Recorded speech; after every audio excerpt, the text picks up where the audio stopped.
ani kan jedhu jireenyi kan qaala'ee Itoophiyaa bichaatti natti fakkaata.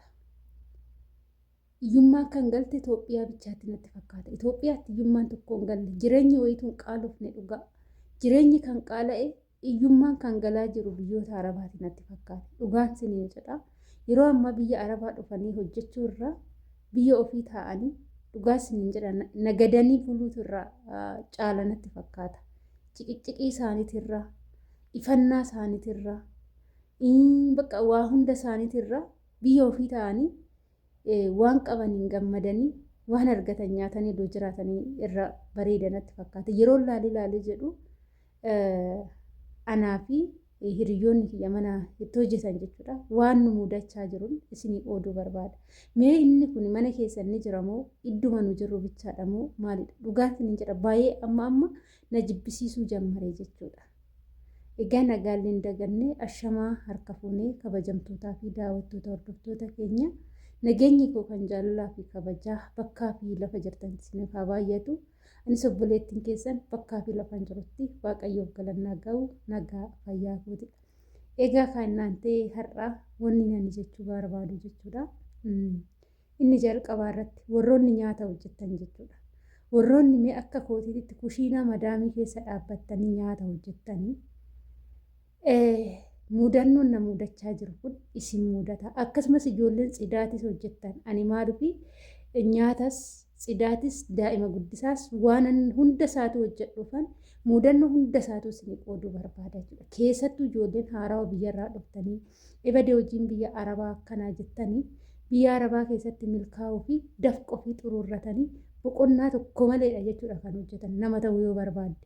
Isaan waan barbaadan dhagaallee falaxi yoo isin jedhan falaxuun dirqama keeti jechuudha malee aayeen hojii kana hojjechuun dhufne yoo jette jireenya kee isaan tikeetti sitti muranii wadisiin jedhu malee waan si sossobatanii obbira sin teechisanii hin qabani jechuudha. Dhugaan sinitti maali? Ijoolleen biiroodha mana madaamii seentanii hojii maraxu kan hojii kana hojjechuun dhufne yoo isin ajajju kan ifattan yookaan yooduma madaamiin teessan jirti sin argitu bilbila goroggortan jechuudha. Dhugaan siniin jira madaamii waan akkasiisan hin jaalattu. Tasallee hin jaalatan garuummoo gara dubbii kiyyaatti yoo deebi'e yeroo ammaa mallattoolee yeroo ammaa argaa jiru duraan yeroo darbe argaan turre jalqaba irratti dhugaa siniin jedha arabdootatti hiyyummaa seentee jirti. Biyya Arabaatitti hiyyummaan seenaatti. Amma yeroo nyaanni dhumate jechuudha. Fakkeenyaaf kan akka ruuzii mokoroonaa wanti kun yoo dhumate jettee gaafa ittiintu silaan erga fidee hagamuun turre akkamitti dhumatee jedhanii isin gaafatu. Akka waan isin nyaattanii fixxanii yookaan akka nyaadhee odoo nyaadhee sila qaatan furdadhuwan qaatan sila gindillaa ta'aa miti. Inni biraammoo iyyuu kan akka kiloorsii, kan akka diitoolii, kan akka saamunaa uffataan miiccanii yaani meeshoota qulqullootaa jedhame hunda isaanii gaafa dhumate jedhan hin dhuddeemoo maal gootee fixxisiin jedhu. Hinde qo'a silaa kan ittiin hojjennu manuma isaaniiti. Kan ittiin qulqulleessinus manuma isaaniiti. Nyaanni isaanii hojjennus nyaatuma isaaniiti. Gaafa isaan akkana garagaranii akkana nuun jedhanii nuti immoo maal gochuu qabname? Ana gaafii natti uume jechuudha. Kanuma afaan isinii qoodaa jira. Warroonni akka kootiitti rakkachaa jirtanii jechuudha. Dhugaa rabbii kuni dhumatee suni dhumatee kun akkas ta'ee kun akkana ta'ee yeroo isaan namaan jedhanii silaatiin dhunne silaatiin waanuma isaaniitiin hojjechaa harta. Garagaranii isaan waanuma isaanii dhume yoo jedhan hiyyummaan itti galte jechuudha. Hiyyummaan itti galte. Inni biraammoo jarri hojiin qaban sa'aa 24 guutuu hin nyaatu hin rafu. Maal sin jedhu gaafa furdatan nyaatatti zayitii baay'istee nyaatatti maalii qimamii baay'istee nyaataa zayitii sittin baay'isinii qimamii sittin baay'isinii sin jedhu. Garuu bargaafate hojjettee tootti geessite sahaan irratti waan tokko nambisa siifuu nambisa yoo minaalbaata duubatti nambifatte malee hunda isaanii yoo isaanii geechite isaa siifuu nambisan. Mee warroonni akka kootii waan kana rakkattan jirtu akkasumas immoo inni itti aanu ijoolleen daa'ima qabdan daa'imman walirratti dhalatte jechuudha. Fakkeenyaaf kan waggaa 4 kan waggaa 6 daa'imman akkasitti caaltu wal bira jiran jechuudha. Innaantee ani dhugaa isiniin jedha akka horiitittan isaan eega.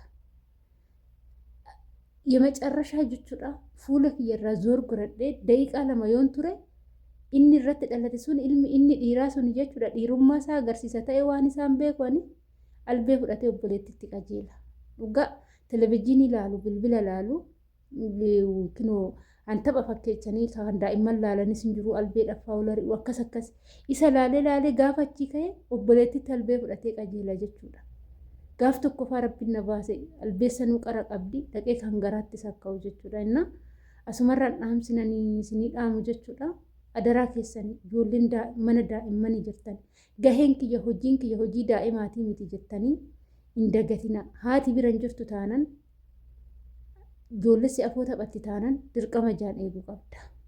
Gaafa daa'imma sanirra rakkoon ga'e garuma keessa zoorsisu malee ishiin odoo nargin yookaan immoo ishiin gaheen ishii daa'ima hojjechuu miti siin jedhanii siin dhiisanii jechuudha. Seerillee maal jedha kaddaa mana odoo mana jirtu akkamitti kun ta'ee jira jechuudha. Inna anamma gaheen kiyyaa gahee daa'ima qabaa miti akka seera mana kanatti galetti sidaatidha nyaata hojjechuudha jechuudha. Beezawwee nyaata bichaadha nan gale ture. Garummaa ijoolleen Saudi Arabiyaa jirtanii sarraatenyaa 2-3 akka tasaa yoo mana tasa argameen alatti tasallee saniin booda nama 2-3 akka Dubaay sanitti namni hojjetu hin jiru biyya kana keessatti jaalattanii jibbitanii jechuudha. Wanta hojjechuu qabdu suma qofatu kophaa kee hojjeta jechuudha. As geechee boo'u irra beekatuma koottu. Duddi si citee angooloftee dadhabdee kufuu geechee kutaa kee galta malee hojii kana hin danda'u jetteen dhiistu. Isaan hojjedhu siin jennan hojjechuudha. Warra biirootti gaafa bilbilatte hojiidhaa biyyaa baate moo qalladuu biyyaa baate waan argatte hojjedhu siin jedhu. Isheen biyya Arabaa dhufuuf qophiirra jirtu dhagaye. Isheen ganaa biyyaa dhufuuf COC barachaa jirtu dhagaye. Gaafa as geeche akka biyyaa sun hin jiru. Gaafa as geeche na argaan hin jiru. Mataa kee gadi lafatti gadi qadaaddee dudda kee sanuu dudda hidhachuun biyya kanatti qaanidhaayyuu dudda hidhachuunis hin jiru. Akkasumatti hojjetta. Kana odoo beektu koottu. As geechee hojiin natti ulfaate madaamiin badduudha nama caqaccatti hin jedhin. Mana kana midhaan hin jiru hin jedhin. Midhaan illee jarri namaa kennuun beekan. Ofii keetii waan jiru laallattee yoo jiraachuu baate naa fidaa jettee nyaatta malee namni nyaattee dhuddee dhimma keessiif hin qaban. Kuni amala warra Arabaa biyya Arabaati. Nyaata hojjetanii akka Itoophiyaa sanitti namni tokko biddeen tolchanii waxii waxanii kidaanitti biddeen muranii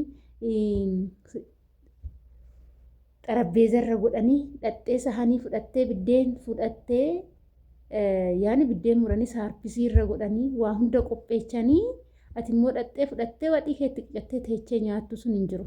Asitti bunni daffee buna qabattee dhuddu sun hin jiru.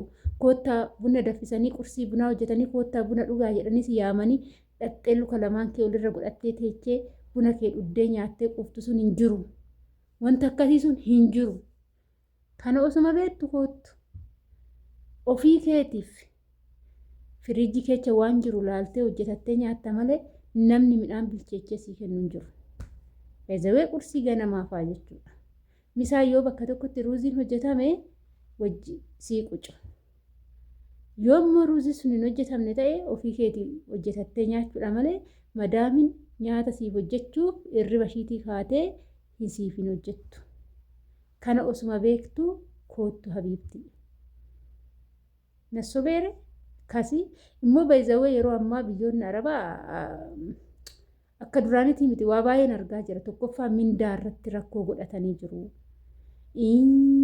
Mana keechallee akkanumatti sarraatinyaatti dudubbatu. Kana jechuun hiyyummaan hojuma isaanii kana hojjechuu jibba malee hiyyummaan itti seenteersi dhugaa. Hiyyummaa seenteersi nuti fakkaata. Kana fakkaata waan sinii galerraa laayik godhaadha. Nu jajjabeessaa isin jenna hanga viidiyoo biraatiin walitti deemti turtii gaarii isiniif haa ta'u.